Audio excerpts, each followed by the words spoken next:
Hi, everybody. Al Bernstein here with another edition of our Big Time Boxing Show.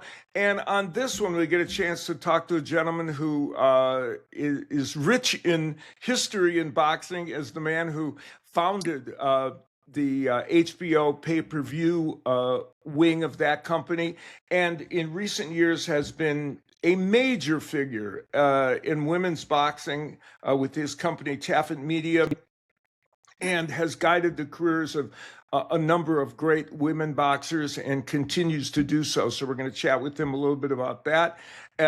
With that, let me welcome in my good friend, Mark Taffet. Mark, how are you? I'm great, Al. Thanks a lot. Always love talking with you. Well, it's great to have you. And we're at a point where we've got some exciting things to talk about here that are just coming up. Principally, a couple of fights with boxers that you are very, very intricately involved with. First, on February 10th, the fight that I'm happy to be announcing on DAZN on February 10th, with Caroline Veyr challenging for a world title against former champion Delphine Persoon in what looks like a fascinating boxing match. Let's talk first about Caroline. She, in her last fight, stepped up in a way in competition against Lucia Buderza and fought maybe her best fight. Would you think, Mark, that she won that fight, of course? Was that almost like her putting everything together in a way that was even above what she'd done before? Yeah, Caroline is really coming into her prime as a fighter right now. She has big dreams and great abilities, and she's putting it all together. Mentally, she's one of the strongest women I've met in all of my work in women's boxing.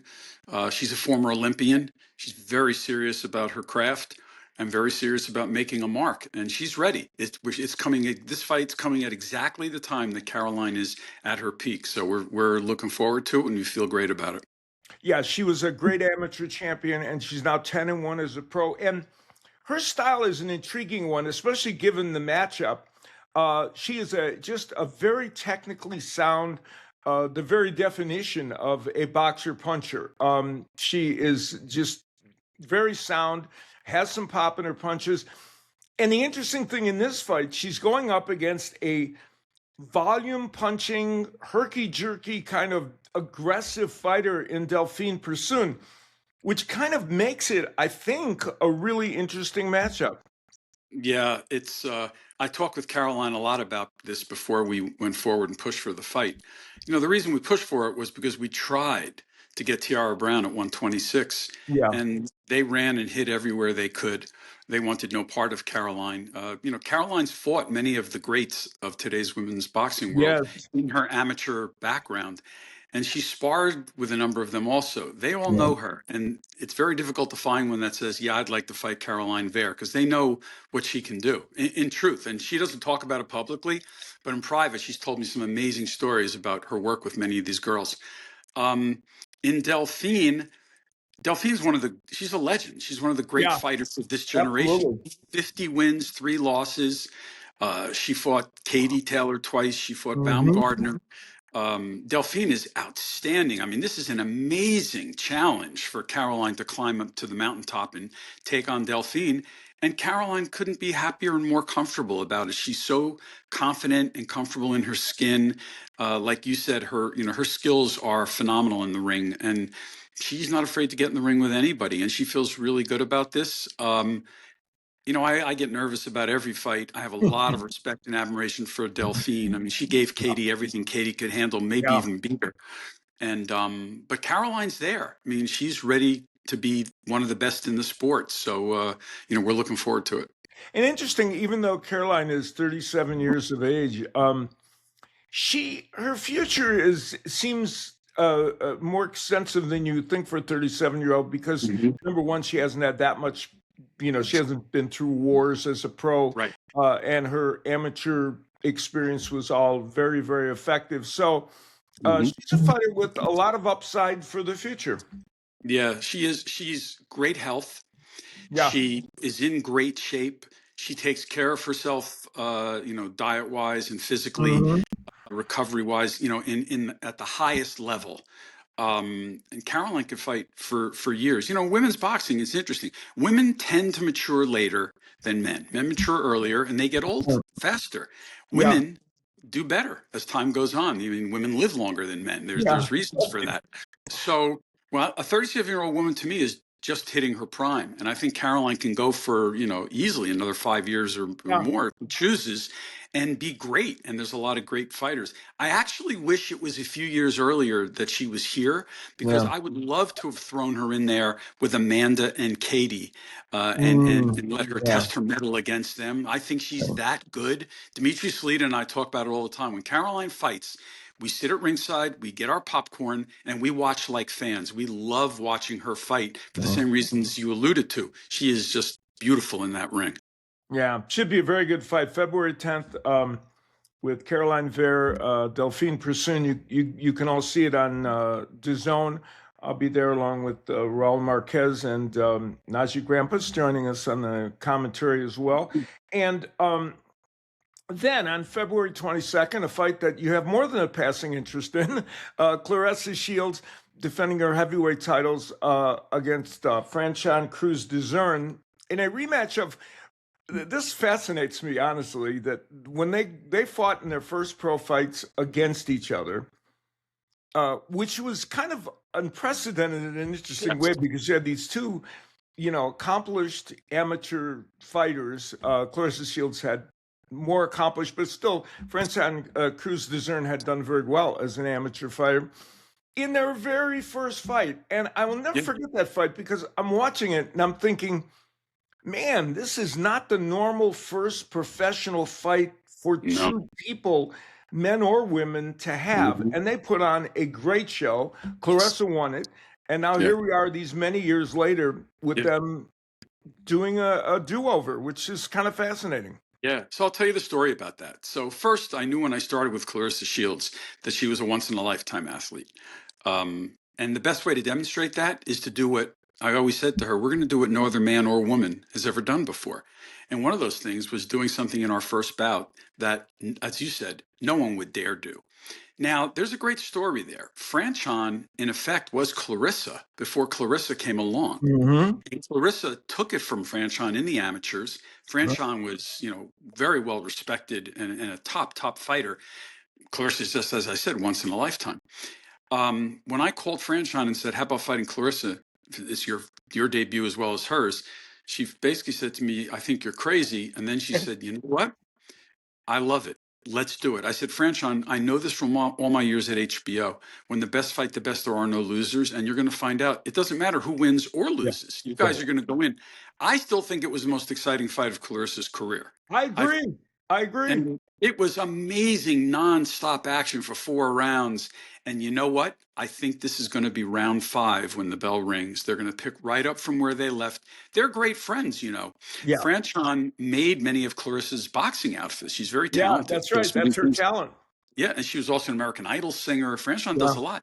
And they're very friendly, but they know, get in the ring. Wait till you see how competitive these girls, they come from a neighborhood where nobody gets in their way, friend or foe. And they're going to go in and put on a show. And it's going to be an incredible fight. And it may even be the best fight, not only since their first fight, but even better than their first fight. But you're going to see everything they have. And they're two great characters and great fighters. So we're gonna get a great fight. I'm glad that I was able to work with Dimitri Salita and get this done, because the fans are going to love it and they're going to remember it. And both women's careers are going to be better because of it. Yeah, and it feels like an interesting turning of the page in a way. Of course, if Claressa Shields is able to pass this test again against Franchon Crews-Dezurn, and as you point out, not an easy test to pass, it feels like it's a turning of the page from the people that have fought her and the ones she's fought in the heavyweight division, and moving on to some other challenges. And in fact, there are a couple of women who are very, very talented, who could be future challenges for her. Women from lower weight classes, both potential rivals with each other, and that is Lauren Price and Yes. Mikaela Mayer, both extremely talented fighters. Lauren Price, especially in the last few weeks, and Claressa have engaged in, social media chat about the possibility of fighting Lauren Price, the British welterweight champion, who is fighting on April 4th. She's defending her title against a good opponent. If she should win that, in theory, she could be available. And there was talk of them meeting kind of in the middle around 165. How plausible do you see that fight? By the way, I had a glitch on my side, so you may have to edit video. That's okay. Okay. Anyway, so it's so interesting that you say that, because I happen to think that the three best women in the world right now are Claressa, Lauren, and Mikaela. There are amazing matchups between the three of them. Yeah. And probably multiple matchups that could be done. Yeah. They're historic, they're lucrative, and they would, I think, begin the next generation, so to speak, of great matches. We saw a lot. Claressa had a few. Amanda and Katie had a few. Mm-hmm. But, bringing Mikaela and Lauren into the picture is really like a next generation thing. I think it'd be great for the sport. And who better to do it with than, Claressa Shields, who's been she holds the bar higher than anyone. So you're reading my mind, so I don't want to talk too much more about it than that, except to say that I spent my career looking to always make the biggest fights every time I woke up in the morning. And those matchups are matchups any boxing fan, male or female, would love to see. And so, let's see what happens first, because Franchon's a tough girl. Right. But if Claressa gets through that, I know Salita would love to make big fights with some of those other women. And it's time. Mikaela and Lauren are ready. They're ready for Claressa Shields now. Yeah, and Lauren Price, as we said, she has a defense as well, and because they couldn't get together for a variety of reasons, it's made kind of this other triumvirate, as you said, a distinct possibility, and especially probably from a physical standpoint, Price is probably physically more easily able to get up enough in weight, but Mikaela Mayer could be certainly able to do that, and as you say, they're all very skilled fighters. So those are possibilities. And as you said, first is February 22nd. A reminder, that one is going to be on DAZN. And you can see that. That's going to be from Detroit, where there'll be a giant crowd there rooting on mostly Claressa Shields in Detroit, but I'm sure Franchon will have a few fans in there as well. There's a couple of other fights on that card. Yeah, I wanted to. That's where I was going next. Go ahead. Yeah, a couple of fighters of mine. I'm really proud of what's going to take place that night, because in addition to Claressa and Franchon, there's going to be a great light heavyweight world title matchup between Shay Keneally from Australia and Danielle Perkins, who was in there with Claressa. Yep. Danielle's a really skilled girl. These are big girls. These are 6 foot tall, 175-pound girls who are big and cut. That they both look like they could be NBA power forwards. They're very athletic. Yes. And I expect a great fight between those two ladies. I agree. And the winner of that fight is right there for Claressa Shields potentially, as well as other matchups. There's other women, Shadeja Green's out there, Savannah Marshall's out there. Right. Dimitri and I always talk about the fact that, we don't mind crossing, with other promoters and making events. Yeah. We just want to see the best fight the best. But Shay Keneally and Danielle Perkins is going to be an incredible fight for, as I said, for Shields in the future, as well as for other female fighters. Also that night, I have another wonderful protege on the card, Samantha Worthington, who is coming into her own at 140 pounds. She's been the WBA's interim champion. She's ranked in the top 1, 2, or 3 of all the organizations now. She's getting bigger and stronger every day. She's going to be fighting Edith Soledad Matisse, who's a seasoned veteran. And Sammy's getting ready for what will be a world title eliminator next. If she's successful against Matisse, she'll fight the WBC world title eliminator for their 140-pound title. So this is going to be Sammy's year. She's going to end up being in the ring with 2 more victories. She'll be fighting for the WBC world title and probably will either fight for or have the WBA full world title by that point as well, depending on how things take place. So, there's a lot of female action at the top, all the way, on this Claressa Shields card. And Claressa loves this. She loves to provide a platform for the women and, and show them off. She happens to be Sammy's co-promoter, by the way, which is really interesting. She and Dimitri are always talking about Sammy. So Claressa's got a real vested interest there, not just, an interest as a woman and a fan. So, yeah, great show coming up there. And I have one other surprise that night. Go ahead. Give me a surprise. There's a young woman from Philadelphia, undefeated.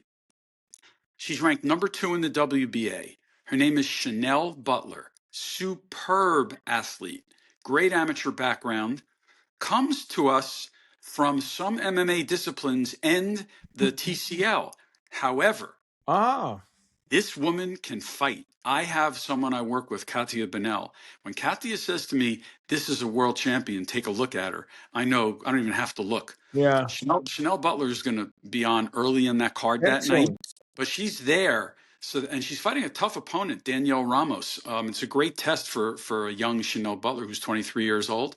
But Chanel's going to be there too. She's going to be fighting for a title before you know it. So a lot of great women's action that night. I'm really proud of all of them. That's excellent. Well, the thing about women's boxing, and you and I talk about it all the time, and this is a perfect example. It's about lifting all boats, and Yes. So many of these cards that feature a number of women's fights, whether they're exclusively women's matches, like some of the ones coming up, or ones that include both men and women, but feature important women's fights.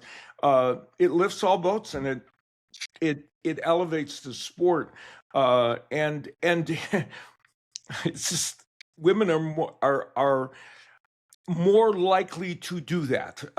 It seems, and part of it is because they've had to stick together to try and get their sport elevated. I tell that to all the women I work with. I say, listen, you got to fight the best. Women have to make 3 times as much noise, do it 3 times as well, 3 times as often. And the women do it. They're amazingly mature, amazingly level-headed.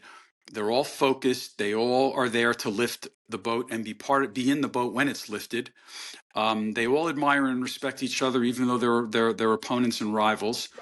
And I love it. It's amazing how easy it is to get the best women to fight the best women.